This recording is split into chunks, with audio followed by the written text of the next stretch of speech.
Hello YouTube audience.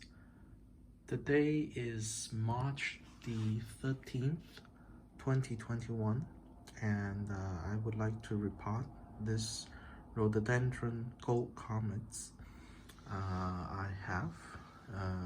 Last year I did some wiring and pruning on the plant, and you can see it has some pretty nice movement and branch structure already, although it's not a bonsai yet. So, and I think this is a perfect time to repot. So I'm going to turn this nursery plant into a pre-bonsai. So last time, a audience asked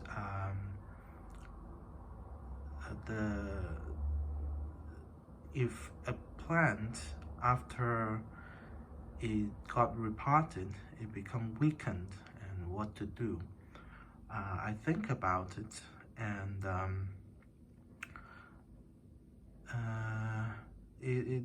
the answer is a little bit complicated, because what we do in making a bonsai, repotting is really a quite severe surgery to the plant. It's not uppotting as most gardening person do, which they just take the plant out and put it into a bigger pot every several years, which almost did no harm to the plant. But what we do in bonsai is we need to tease the root and cut out a lot of the roots, and preserve the roots we want, and cut the roots that we don't want. So it is a big surgery to a plant. So there is always a chance that after repotting, the plant doesn't survive. But there are some things we can do to minimize the chance of the plant dying after repotting. The first thing is to repot in the right time, and this plan kind of show the optimum time, what a plant looks like when it is the best time for repot. So you can see all the buds on the plant are swelling nicely and ready to break. That means the energy the plant store over the winter in the roots has been pushed to the branches. So at this time, it's okay to cut some of the roots to do some root work. And once the leaves push out, it's going to regenerate the root very quickly. We can either do it right now or even slightly later, especially for a very mature plant. The leaves starting to open up would be even a better time. So this is the best time. If we do it in this time, it would be very difficult to kill a tree. The other thing is we need to know the plant, because different plants can tolerate different level of root work. Typically, a deciduous tree, if we repot in the right time, can tolerate very severe root reduction. Sometimes we can even cut away 2/3 of the roots and without killing the trees, but it depends in different species. But in general, deciduous trees can tolerate a lot of root work, and evergreen conifers can tolerate much less root work. It's there is a saying that the strength of a pine is in the root. So conifers normally cannot tolerate too much root work. It would be safe maybe to remove a third or less the root every time. So conifers will need to be more conservative in root reduction. So that's the species dependence of root work.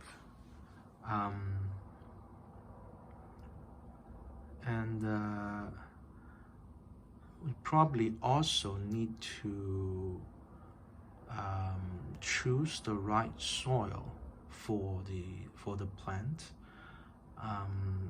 In theory, you can grow a bonsai in normal garden soil.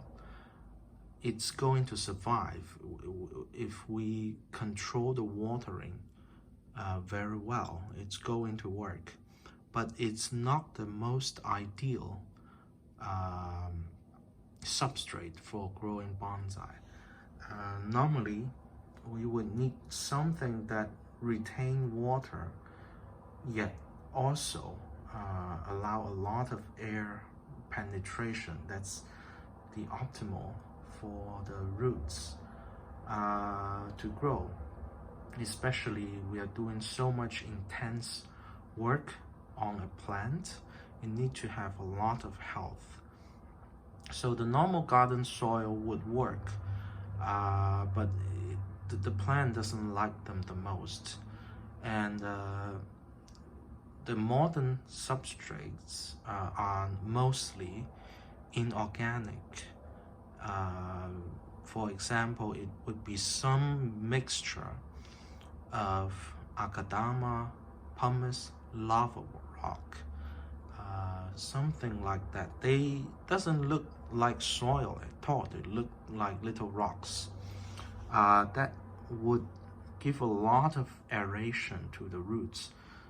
Thus, it's going to grow very intensely, especially in a small container environment.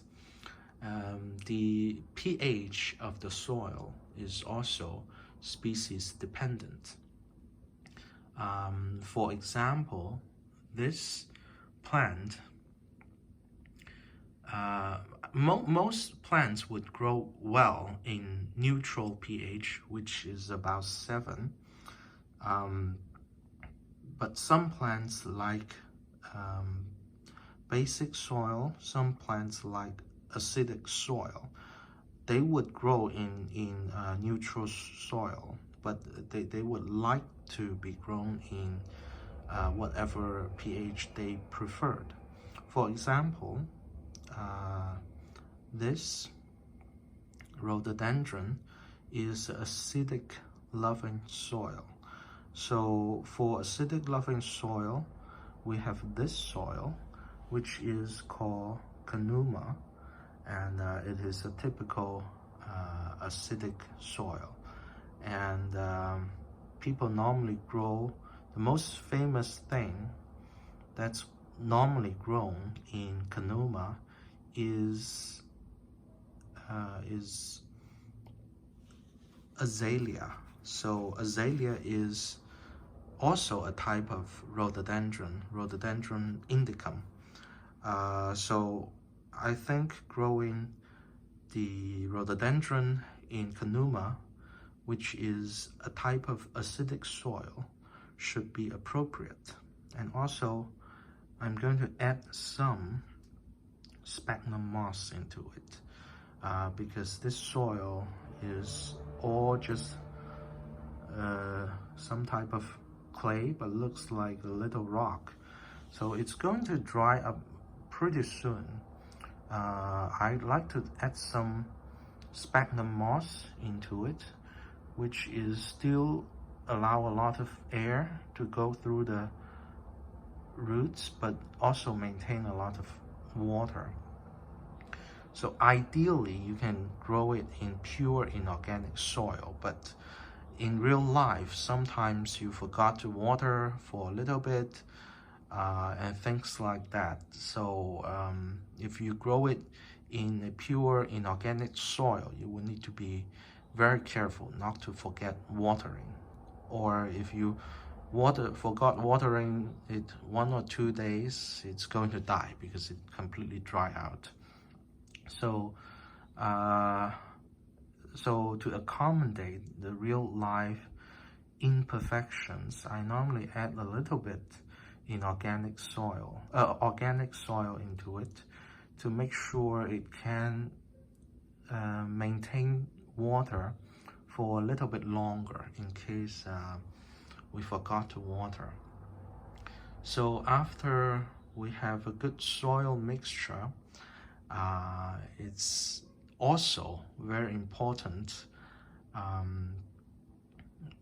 is the aftercare, which we normally forget to talk about.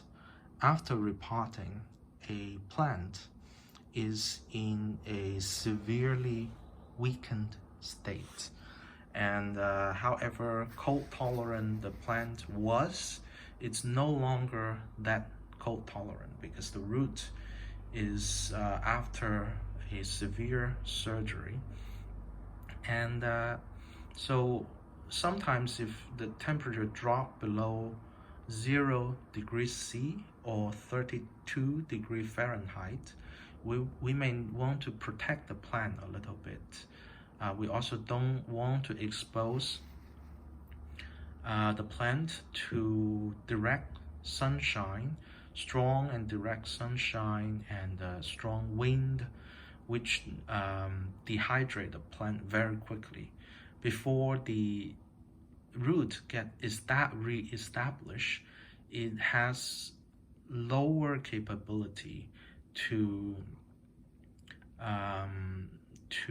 uptake water. So if it dry out very quick and it cannot uptake water as fast, it's going to dry out and die. So no high wind and no strong and direct sunlight. And watering is also important. Of course, a bonsai should not be completely dried out at all time, or it's going to die. But also, sometimes we don't want to forget we should not over water the plant. If the plant is constantly completely wet, it may cause problem in root rot. Since the root is already reduced, any damage to the root would increase the chance of the plant dying. So we want to watch the soil.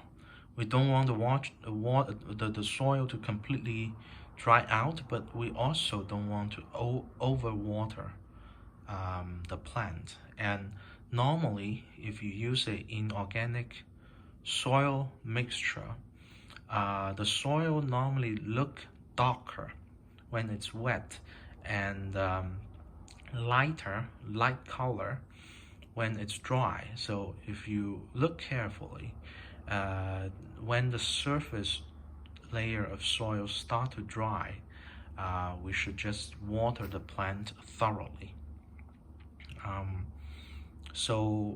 But if we don't have time to watch the soil carefully, the second best way is just to water it every day, because it is better to overwater a little bit than the plant completely drying out, given that you are using inorganic soil mixture, because inorganics maintain so much air, so the chance of root rot is relatively low. So I think we can safely water them every day and without worrying about it dying. of root rot because the drainage is so well. But still, the best thing is to watch the soil, and when the soil surface becomes slightly dry, water it thoroughly. And the wet-dry cycle is actually the best for root to grow. Um, that's for bonsai after repot. And bonsai in normal state, it's always the slightly dry and then completely water it and wait until it gets slightly dry and completely water it. Different species also like different extent of drying out. The deciduous plant like water more, so it can tolerate drying out to about 30%. 30% of the soil become dry and then water it completely. And conifers like black pines can even tolerate more drying out, like 70% of the soil drying out would be actually good for them.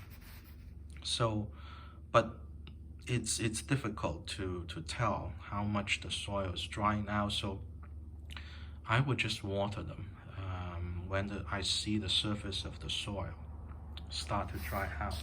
And although I want to be optimal, the watering to be optimal to the tree, I don't want to take the risk of completely drying out the plant and killing them. So after a while of intensive care, and after the leaves has flushed out and the plant is growing healthily, they can be moved into their normal environment.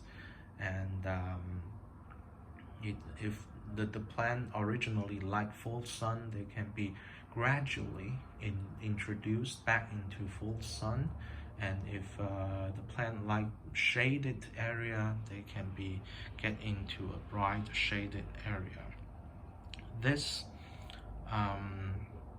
rhododendron, I think, like semi-shaded area, so it's not that different on the aftercare of the plant compared to the normal care routine of the plant. It's both in semi-shaded area. And so now I'm going to turn on the time lapse and repot this plant into a training pot, which is that pink basket. So I'm going to see you after that.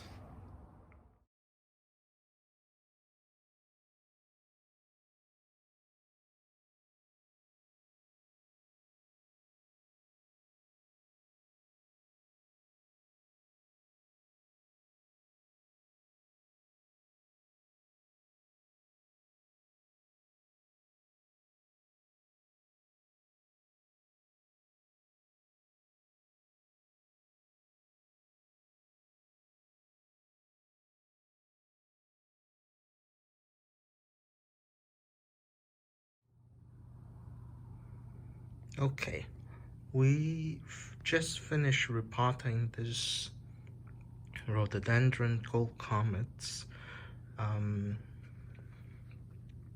So you can see it's mainly repotted in Canuma and top dressed with sphagnum moss. And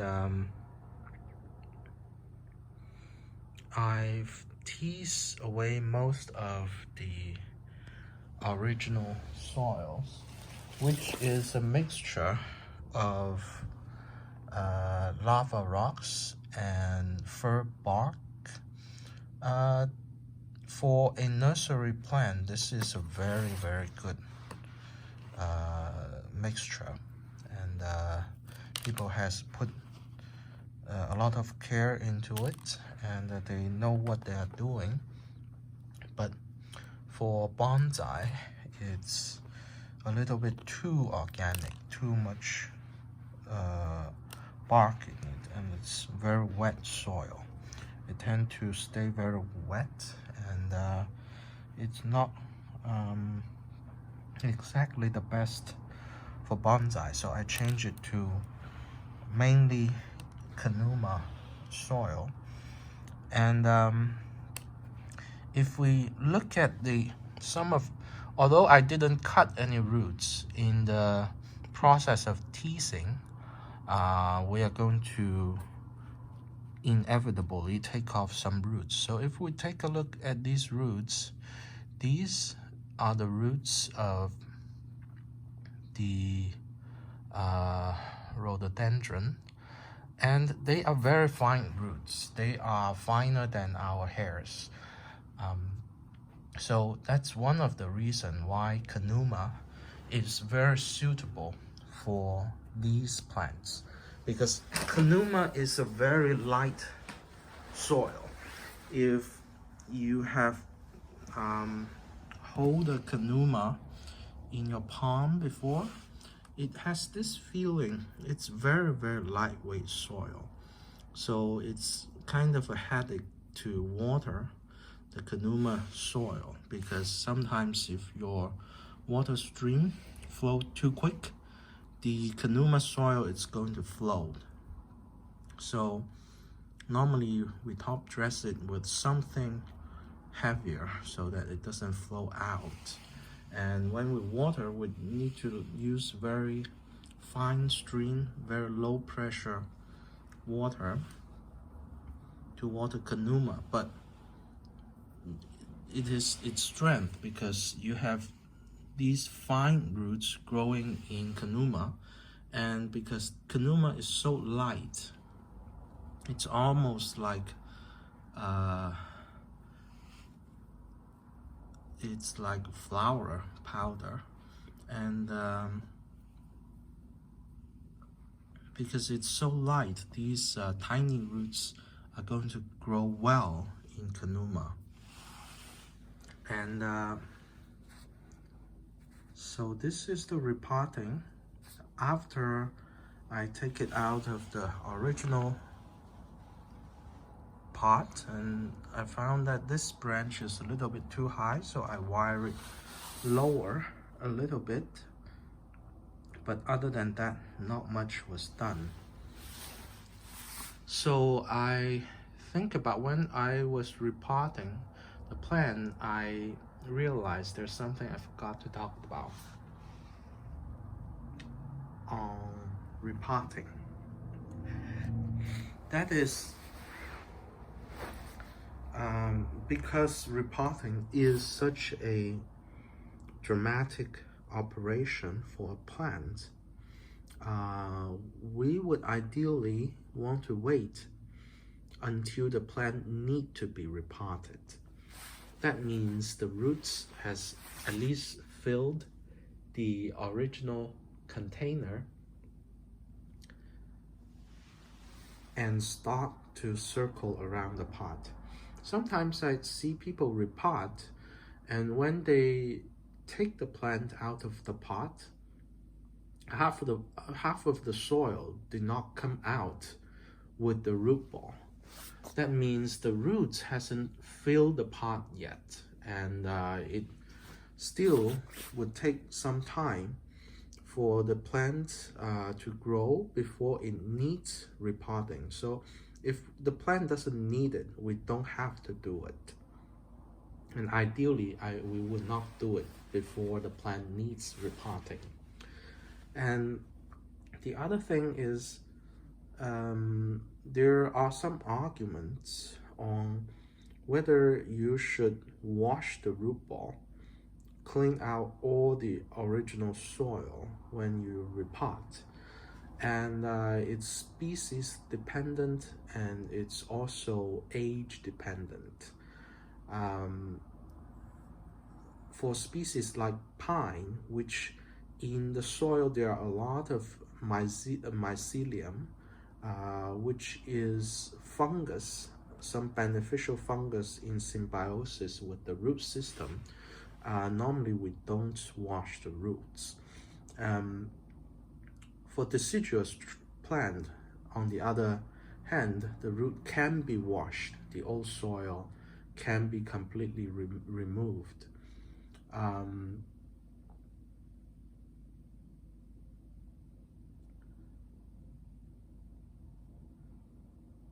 and on the other side, there is also age-related problem. A young plant, a young deciduous tree, can readily take complete removal of the original soil, especially when it's just come out of the nursery soil, or it's just come out of the ground, which the soil are normally very wet and very organic, and it's not the best soil for bonsai. So you can in fact wash all those old soil out and change it to a bonsai soil, to more inorganic mix of bonsai soil. And a old and established bonsai, on the other hand, sometimes they are too old and to take regular complete change of the soil, especially if they are already in proper bonsai soil. It's not that necessary to change all the soil. Some people say that when a proper bonsai soil, a established bonsai form a cord in the proper bonsai soil, such as a mix of akadama and pumice, it's the core can sustain 30 to 60 years without changing soil. So what you need to do is just take the plant out of the pot and trim the peripheral and the underside of the roots a little bit, and so that it has some space between the root and the pot. And then you can add new soil to the bottom and the peripheral of the root ball, and it's going to last for several more years. And then you do it again and again without washing out all the old soil. That's on a established bonsai. Of course, this is a very young plant, so in theory I can wash all the roots, all the old soil out with no problem.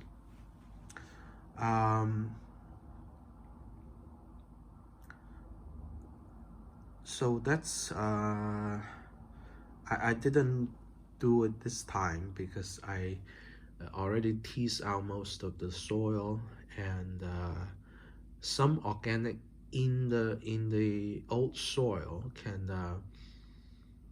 prevent it from too rapidly drying out. So I keep some of the old soil anyway. If I had washed out most of the original soil, I'm going to add some sphagnum moss near the root ball, so that it has some organic around to keep the root ball moist without running into the risk of completely drying out the root ball. So I think I'm pretty happy with this repotting, and this year I'm going to mainly let the plant grow. One of the reasons I did not put the plant into a bonsai pot directly is that it's still a stick in the pot, so it's too tiny to put into a bonsai pot. This training pot, although it's very cheap and you can buy it from a lot of the grocery store or Asian store, it's for washing vegetables and fruit. So although it's very cheap, it's actually very good for the rapid growing of plants. And because all these holes, little holes, it's going to provide a lot of aeration. And when the roots has good access to air, it's going to grow very fast. So I'm putting them in the training pot first.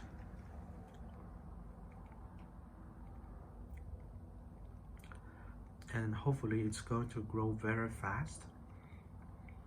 And in terms of the design, I have some lower branches here. These four, they could be a sacrificial, or they could be a real branches for the ultimate design. But currently, what's in my mind is I'm going to let these four branches grow unimpeded to thicken up the trunk. And when it's done its job, I can either completely remove them, or I can keep some of the branches and let them be in the final design of the plant. So that's some of the ideas about this plant right now. And I hope this repotting would be successful. In several weeks or several months, I'm going to do an update on this plant and see how it responds to the repotting. At the same time, I'm going to keep them in intensive care, meaning out of the sun, out of this direct sun, out of high wind. Carefully water the plant, and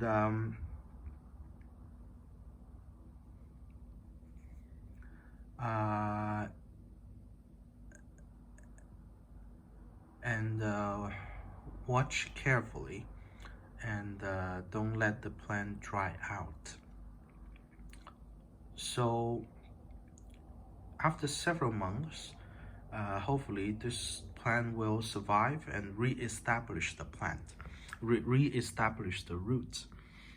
After that, a lot of the roots are going to grow out of these holes in the training pot, and they're going to dry out. The tip of the roots are going to dry out and getting air pruned. When the tip dry out, the inner portion of the roots is going to ramify, and it's going to grow a very dense root ball, and it's also very good for the development of the tree or the shrub. So I hope this is going to do a lot of good to the future development of the pre-bonsai. And I hope you enjoy this video, and I will see you next time. Bye.